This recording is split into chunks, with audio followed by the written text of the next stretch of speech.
Então, depois que eu comecei a fazer veterinária, eu faço anatomia, né, morfologia, que é uma coisa que eu gosto muito, e eu comecei na vivência da... Eu sempre fiz docência dentro da veterinária e pesquisa, né? Então, eu comecei a ver como os animais sofriam. Né? Os animais sofrem toda sorte de doenças. Eles têm câncer ósseo, eles têm epilepsia, eles têm parto distóxico, eles sofrem fraturas múltiplas. Então, eu dizia, meu Deus, por que os animais sofrem, né? Porque no meio espírita a gente tem essa mania de relacionar sofrimento na espécie humana com reajustes de ações menos nobres do passado e todos. E os animais? Porque no livro dos Espíritos está dito tacitamente que os animais não têm karma a resgatar, eles não têm esse vínculo de causa e efeito, né? Então eu comecei a me perguntar por que os animais sofrem. E acabei indo por aí. Porque os animais sofrem, comecei a ler a obra espírita a respeito disso, comecei a perguntar, e isso, vai aquilo, e aí acabei vendo também outros aspectos. Um dia o próprio plano espiritual disse, Vênia, divulgue isso, porque eu comecei a juntar uma porção de coisas, né? Então eu dei uma burilada, revi todo aquilo e publiquei esse livro, A Questão Espiritual dos Animais, que já está acho que na 8ª edição. Ele foi publicado em 98, e tem tido uma aceitação cada vez maior, as pessoas se interessam muito pelo assunto, né? Então, hoje eu desconfio que eu estivesse compromissada com isso, né? Porque eu me sinto fortemente compromissada com a divulgação desse assunto, né? E de alguma forma fazer proteção e defesa dos animais. E acabei me ligando a diversas ONGs de proteção e defesa dos animais, né? Então, eu vivo por aí fazendo palestras, debates e participando de congressos de bem-estar animal, fazendo essa vertente dentro do meio social de defesa e proteção dos animais. O Espiritismo, eu fico surpresa de perceber que no Livro dos Espíritos, né, segunda edição de 1860, depois na Gênesis 68, já se fala em princípio espiritual dos animais, em reencarnação dos animais, enfim, tanta coisa por aí, né? E também André Luiz, em Evolução em Dois Mundos, Emmanuel, né, também tem uma contribuição grande. E Emmanuel tem uma página que foi psicografada por Chico Xavier, Animais e Sofrimento. E ele diz assim que quando nós pensamos, e eu remeto àquela pergunta que eu me fazia, por que os animais sofrem, né? Então ele diz isso, que para nós é difícil entender por que os animais sofrem, se para eles não existe essa chamada expiação. Então ele diz que é para nós entendermos que o que nós chamamos de sofrimento, na realidade, ele tem que ser relido como oportunidade de amadurecimento e de evolução. Então, nem tudo que nós chamamos de sofrimento tem essa conotação de o que nós fizemos no passado, e eu estou revendo coisas menos nobres que fiz no passado, né? Essa coisa. Mas todo fato que acontece é oportunidade de crescimento. Até ele diz assim, que mal terá praticado o aprendiz ao se submeter aos rigores da escola. Porque você pensa bem, numa manhã muito fria, muito chuvosa, quando você tira seu filho pequeno da cama para levá-lo à escola, e se você perguntasse para ele, você quer continuar dormindo, você quer ir para o play center ou quer ir para a escola? A última opção dele seria ir para a escola, não é verdade? Mas você pega o seu filho, mesmo ele reclamando, e o leva à escola. É isso que a vida faz com a gente. A vida nos leva a determinadas lições, né? Nas diferentes oportunidades de vivências, e nós vamos aprendendo. E com o ser humano e com os animais acontece a mesma coisa. De um resíduo cultural, desde a época cartesiana, que os animais são máquinas, né? Se diz por aí no meio da proteção animal que Descartes teria dito que naquela concepção mecanicista, não só do universo, mas dos seres vivos, a concepção de que os organismos funcionam como máquinas. Essa concepção mecanicista, ela é ótima do ponto de vista didático. Eu sou professora de anatomia, eu leciono anatomia para os meus alunos à maneira cartesiana, né? Fazendo a decomposição. Eu apresento os sistemas compostos por órgãos, por tecidos, por células e assim por diante. Mas depois precisa juntar tudo e juntar a parte mental e psíquica, que na Revolução Científica do século XVII, parece que acabou, quando a ciência se desvencilhou da religião, parece que houve um acordo nos bastidores e ficou assim, olha, a ciência vai cuidar do corpo físico e essa coisa de alma, espírito, mente, que não é uma realidade concreta, fica então com a religião, né? E a ciência veio caminhando com isso. Os animais, então, coitados, ficaram completamente descartados. Então, essa concepção mecanicista em relação aos animais continuou. E dizem que Descartes falava que quando você perceber um animal que está uivando, emitindo gemidos ou lamentos, isso não deveria ser interpretado como sinais de sofrimento, porque os animais, a sensibilidade é um atributo da alma e só o ser humano teria alma. Então, esses gemidos e lamentos deviam ser interpretados como automatismos da máquina, à semelhança dos ruídos de uma roda de carroça em movimento. Então, essa coisificação dos animais, ela foi muito proveitosa para o ser humano, que até hoje usa os animais como coisas descartáveis. Então, você pode analisar que toda a utilização de animais, seja na produção de alimentos, seja nos espetáculos de diversão humana, seja na utilização dos chamados animais de trabalho, seja nos animais em experimentação na ciência, os animais são usados e descartados. A vida dos animais não tem o menor valor e a capacidade de sofrimento deles não é levada em conta. Então, hoje existem muitos movimentos, não só dentro da ciência, mas no próprio meio espírita, e eu sou uma ativista nisso, né? Mas nos movimentos de proteção animal, para que se considere o novo conceito que a própria ciência passa a ter dos animais. Os animais são seres sencientes.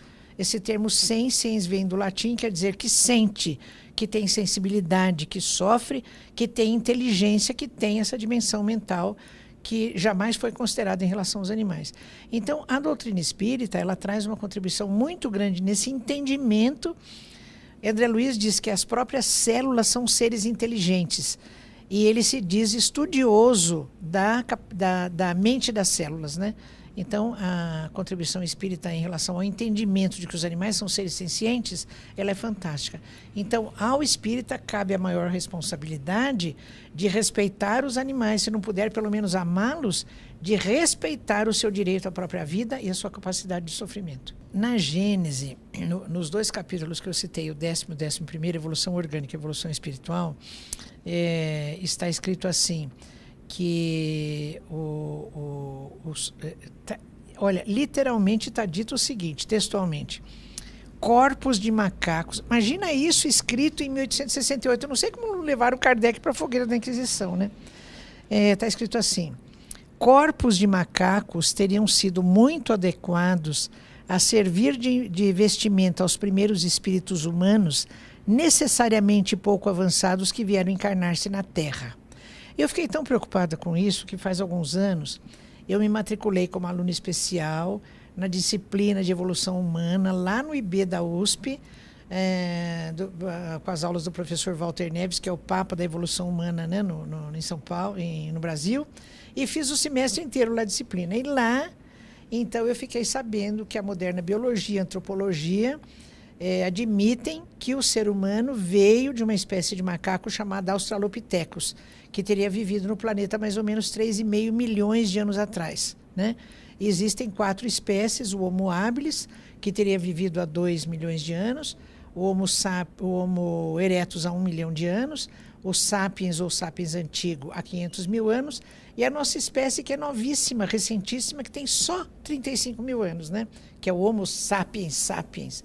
Então, nós já estamos destruindo o planeta, mas já temos um belo nome, né? Homo sapiens sapiens. Aí você pode dizer assim, você pensa que está falando com quem? Eu sou um Homo sapiens sapiens, né? Então, olha a nossa pretensão. Mas o que acontece? Então, o que está na Gênese tem ressonância absoluta com o que é aceito hoje pela ciência, pela moderna biologia e pela antropologia, né? O ser humano veio evoluindo de uma espécie de macaco, que apesar de macaco já tinha postura ereta, né?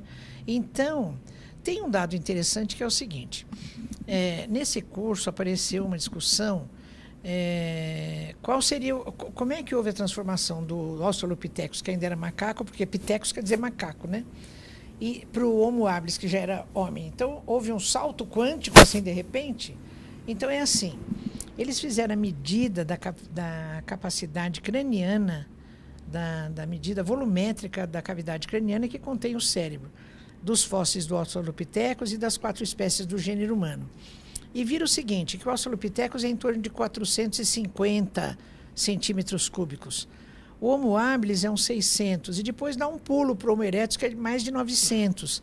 depois vai 1000, a nossa espécie já está com uns 1.300 a 1.500, né? Então, alguns biólogos e antropólogos não aceitam o Homo habilis como pertencente ao gênero humano, porque a cabeça dele é mais parecida com a cabeça do Australopithecus do que com as outras espécies do gênero humano. Eu disse, meu Deus, então o elo perdido é o Homo habilis, não é?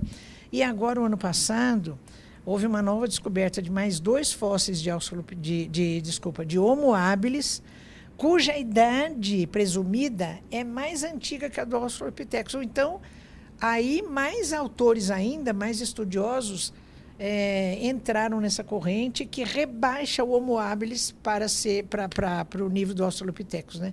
Então, na minha parca opinião, na minha míope leitura, eu acho que o elo perdido é o Homo habilis. Uma coisa que eu fiquei muito preocupada ao ler a obra espírita, a Gênese e o livro dos Espíritos, é assim, eu disse, meu Deus, porque tem uma coisa na Gênese que diz assim, essa que eu citei para você, corpos de macacos teriam sido adequados às primeiras às encarnações dos primeiros espíritos humanos. Eu falei, meu Deus, espírito humano encarnando em corpo de macaco, isso tem um nome, chama-se metempsicose, né? E a doutrina espírita não aceita metempsicose, ou seja, espíritos humanos encarnarem-se em corpos de macacos. Comecei a procurar tudo de novo, mas como Kardec foi muito mais esperto do que eu, ele já tinha feito essa pergunta na 612 do Livro dos Espíritos. Então Kardec pergunta, espíritos humanos poderiam em algumas condições encarnar-se? Os espíritos respondem, não. O rio não remonta à fonte. Eu falei, bom, espera aí. Então, se o rio não remonta à fonte, e na Gênesis está escrito que os primeiros espíritos humanos encarnaram-se em corpos de macacos, que explicação isso tem, né? Fui lendo, encontrei várias vezes, repetidas vezes, a expressão, o espírito entrando no período de humanidade, falei, pronto, está resolvido. Porque então esses espíritos, eles não eram assim já totalmente humanos, mas eles estavam nesse processo, entrando no período de humanização, né? A biologia fala isso e a Gênesis também fala isso. Então, na minha leitura, eu entendo assim. Quando se fala que o princípio inteligente, no seu processo evolutivo, ele sofreu uma transformação e se torna espírito, isso não é assim, ó, sabe? De repente, plim, e o princípio inteligente se transformou em espírito humano. Esse é um processo longo e difícil. E segundo a própria obra da codificação, as primeiras encarnações desses espíritos que estavam entrando no período de humanidade podem ter acontecido também fora do planeta Terra, em outros planetas compatíveis, né, com o seu nível de evolução espiritual. E tem outra. Nós ainda estamos em processo de humanização. Eu aprendi nessa disciplina que eu cursei lá no IB da USP. Ou seja, a nossa espécie, né, com esse nome tão bonito, Homo sapiens sapiens, ainda não é a última forma desse processo de humanização, não. No decorrer da análise do processo, existe a suposição de que ainda vão acontecer transformações. Se o processo evolutivo continuar com a mesma tônica que vem vindo desde 3,5 milhões de anos atrás, nós ainda vamos ter modificações no crânio, na coluna, enfim, ainda vão acontecer modificações no corpo humano, né? Que ainda serão compatíveis com estágios mais evoluídos do nosso próprio espírito. Então, esse processo continua, o processo chamado hominização. Você gostou? Deixe seu like, inscreva-se no canal, acione o sininho.